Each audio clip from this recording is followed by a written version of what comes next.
안녕하세요. 돈 버는 빌리양입니다. 오늘은 기업 분석을 하려고 했는데 오늘까지 사회 이슈를 다루고 내일부터 기업 분석을 해보도록 하겠습니다.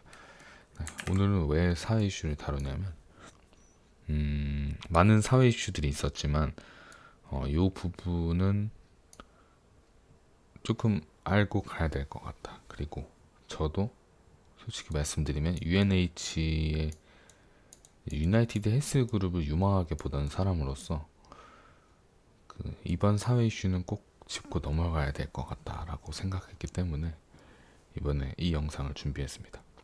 오늘은 굉장히 많은 이야기가 나오고 있는 미국에 있는 흑인 시위의 확산 이유와 그리고 그것에 대한 미증시 영향에 대해서 한번 알아보도록 하겠습니다. 바로 넘어가겠습니다. 우선 이 흑인 시위가 왜 일어났냐는 뒤에서 말씀드리겠고, 이런 상황입니다. 지금 네이버도 1페이지를 도배할 만큼 혼란스러운 상황이다. 흑인이 간단하게 말씀드리자면 한 흑인이 이제 경찰한테서 이제 사실 뭐 이렇게 보호소에서 사망했다고는 나오나 경찰차로 호송되던 도중 뭐 사망을 했다 이렇게 얘기하는 경우가 많습니다. 이 부분에 대해서는 아직도 그 막 뭐 약을 했는지 어떻게 사망한 건지에 대해서 조사가 이루어지고 있다고 하니 카오스라고 표현을 하죠. 네. 혼돈의 DC. 근데 이제 그래서 이제 트럼프는 이제 여기 군대를 동원하겠다라고 얘기를 했는데요. 그만큼 군대가 동원될 정도로 심각하다. 이번 사건이 화제가 된 이유는 조지 플로이드라는 분이 46세셨나요? 이제 왜 화제가 됐냐? 기존에 흑인 탄압이 많지 않았냐? 그렇지만 그것도 맞지만 그가 구속되기 전 구속 사유는 바로 그 컨비니언스 스토어에 $20짜리 위조 지폐를 낸 것입니다. 여기서 이제 알고 가야 될 건 $20, 뭐 한 2만 원 정도라고 보시면 됩니다. 뭐 환율을 떠나서. 근데 솔직히 우리나라도 아무리 먹고 살기 힘들어도 그 정도는 아니지 않나. 저희가 위조 지폐를 내지는 않잖아요. 뭐 최근에 이런 일도 있었습니다만 또한 아마 자식은 없었을 거예요. 근데 이미 그리고 이제 두 번째는 그러니까 얼마나 빈부격차가 심한가에 대해서 생각을 해봐야 됩니다. 사회 빈부격차가 얼마나 심했으면 $20짜리 위조 지폐를 냈냐, 상점에. 이 관점인 거죠. 그리고 이제 두 번째는 이미 수갑을 찬 상태에서 제압을 당했습니다. 이거는 뭐 유튜브 영상도 많으니까 한번 찾아보시고요. 백인에 의한 흑인 차별, 백인과 이제 차별화된 흑인 차별이죠. 더 심하게 구속한다는 거에 대해서 이제 반발이 나온 겁니다. 이미 수차례 경찰들의 과잉 진압과 인종 빈부격차가 발생했죠. 사실 이 전에도 흑인이 이제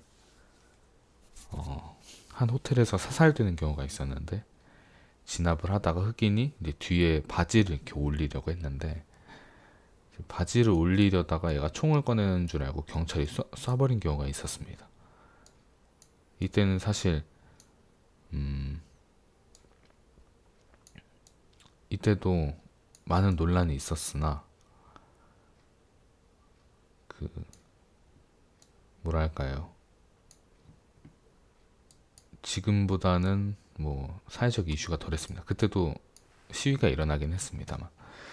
이제 세 번째, 코로나19로 이게 아마 정말 중요한 촉매가 아니었나 싶은데, 트럼프의 경제 정책은 트럼프는 이제 주로 남성과 백인 그리고 뭐 기독교인 그리고 돈 많은 기득권자층을 상대로 이제 그 정치 정책을 내는데요.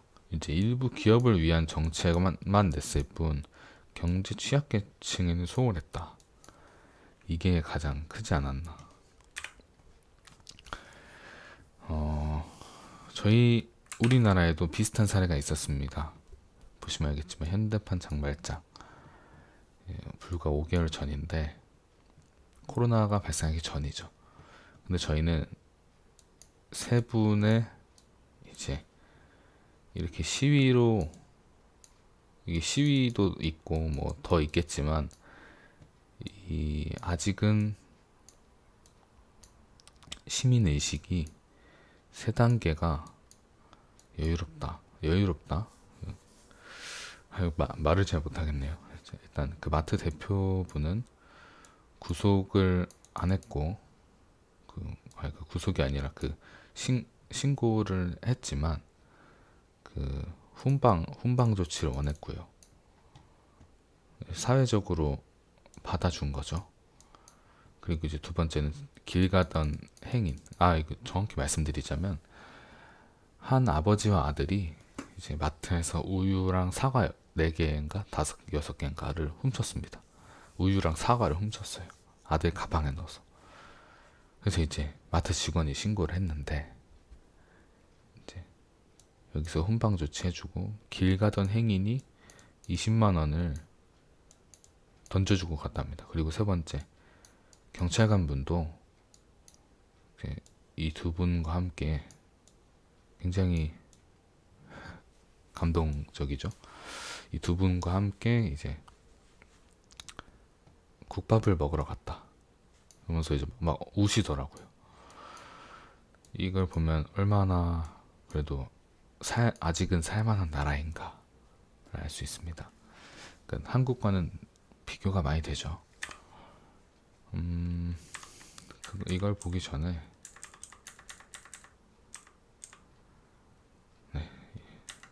뭐 이거부터 보겠습니다. 많은 미국 투자자들과 경제 전문가들은 기업이 회복할 것이라 하고 이제 시장 공포 지수가 이제 안정적이다라고 합니다. 근데 꼭 알아둬야 될 게 이제 이런 투자자들이나 경제학자들은 기득권층이죠. 그렇기 때문에 이 지수에 그 조지 플로이드는 없지 않았나 싶습니다. 그러나 뭐 전반적인 기업과 증시 분위기를 봤을 때 저희는 감정적이 아닌 이성적으로 지금 판단을 해야 되니까요. 뭐 기업 자체로는 회복될 것이라고 생각하고 있다고 하네요. 여기 또 이제 짚고 넘어가야 될 부분입니다. S&P는 어느 정도 회복을 했지만 실업률이 보시면 알겠지만 이게 이제 실업률입니다. unemployment, 고용이 안 된 률이 이제 14.7에서 19.7로 확대될 것 같다라고 누가 얘기했나요? 경제 서베이드에서 나왔네요. 그러니까 이게 참 실업률이 20%가 정말 말이 안 되죠. 그런데 더 알아봐야 될 건 이제 의아한 거는 이렇게 성장하는 동안 그렇게 많은 빈부격차와 실업률 20%가 있는데도 기업은 성장을 했다 이겁니다. 얼마나 많은 빈부격차가 발생을 한 것인가. 지금 $20가 없어서 위조지폐를 내는데 한국은 뭐 이런저런 분들을 제외하고 빚이 뭐 그런 제외하고 그냥 지금 당장 20살이 솔직히 말씀드려서 3달만 아르바이트를 해도 먹고 사는 루틴을 짤 수 있습니다. 저도 해봤고요. 아르바이트 네, 아르바이트 자리가 많이 없어지고 있긴 하지만 그냥 뭐 구한다는 가정하에 더 들어가면 골치 아파지니까. 그런데 이제 그 20달러조차 없어서 위조 지폐를 낸 사람이 있는데, 근데 심지어 실업률도 20%입니다. 그런데 이런 경제 성장을 했다는 건 얼마나 돈이 많다는 거야, 위에는. 이 말을 하고 싶은 겁니다. 또한 이제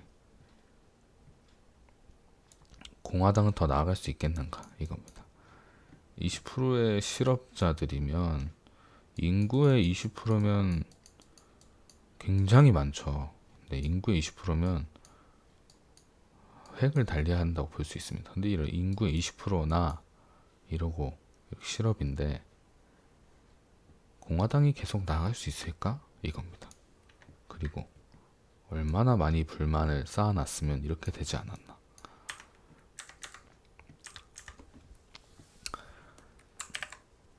본론으로 말씀드리자면 이게 본론인데 앞에 말이 길어졌습니다. 이번 증시에서 트럼프의 재선은 불확실화, 사실상 불가능에 가깝다라고 사람들은 보고 있습니다. 또 이제 중국 쪽도 이제 미국을 보면서 뭐 아름다운 장면이다 이렇게 얘기를 했다죠. 너 이제 안 될 거야. 잘 가. 이런 식으로. 미 증시 내에서는 의료보험사 같은 이제 기존 정책들과 딱 이렇게 결합돼 있는 그런 기업들이 있잖아요. 예를 들어서 여기는 이제 의료보험이 안 되니까, 그러니까 그 국가에서 하는 국가 차원 의료보험이 안 되니까 이제 사기업 의료보험을 너도 나도 들면서 성장했던 기업인데, 그렇기 때문에 굉장히 튼튼하고 인지도도 있고 보험이 뭐 10년 상품 이렇게 막 또 있잖아요. 그러다 보니까 굉장히 재무적으로도 미국의 재무 상태가 튼실한 회사가 많지 않습니다. 근데 재무적으로도 굉장히 좋은 회사였습니다. 그러나 이게 트럼프의 재선이 불확실화되고 트럼프뿐만 아니라 완전 아이고 죄송합니다. 완전 민주당의 승리 쪽으로 선거의 취세가 이동한다면 이런 보험사들은 힘들어지는 게 아닌가. 또한 이 와중에 우리의 그 마케팅의 귀재라고 불리죠. 나이키는 For once, don't do it. 이게 무슨 뜻이냐? 그냥 참고만 있지 마라. 막 이런 의미로 이 영상을 만들었습니다. 인스타그램에 굉장히 많은 사람들이 봤고요. 근데 이제 우리는 이 시위에 촉매제로 되게 원한다 이러면서 이제 감성을 자극하는 그런 인스타를 올렸는데, 그래서 이런 기업은 조금 볼 가치가 있지 않을까 싶습니다. 그리고 이제 제가 여기는 실수를 안 적었네요. 지금 많은 곳에서 이제 미국 전국에서 이제 약탈이 지금 지속되고 막 일어나고 있는데, 이 약탈이 주로 어디냐? 그 뭐 샤넬, 루이비통 이런, 그리고 이제 식품, 컨베니언스 스토어, 그리고 샤넬, 뭐 루이비통 이런 명품 매장, 그 유럽 명품 매장에 지금 약탈이 막 이루어지고 있다고 합니다. 약탈이라고 하니까 너무 웃기네요. 이번 사건으로 인해서 한국은 어떨까요? 한국은 저는 이렇게 말씀드릴 수 있습니다. 장기적으로는 한국이 좋다. 왜냐? 트럼프가 썼던 수출 규제와 그 미중 무역 전쟁으로 인한 한국의 그런 불안은 이번 사건으로 인해서 민주당의 승리 쪽으로 기울어진다면 이 결과는 바뀔 것 같다. 그래서 저번에 저는 이제 비중을 축소하라고 말씀드렸는데 이번 사건으로 인해서 조금 더 지켜볼 가치가 있겠다. 이렇게 말씀드리고 싶습니다. 이게 핵심이네요. 이렇게 한국 증시를 하시는 분들은 요 생각을 하시면 될 것 같고, 미증시를 하시는 분들은 요 두 생각을 하시면 될 것 같습니다. 오늘은 여기까지 하겠습니다. 참 더 안전하고 좋은 사회가 되길 저도 기원하면서 오늘도 한국에서 태어난 걸 감사히 여기고 있습니다. 감사합니다.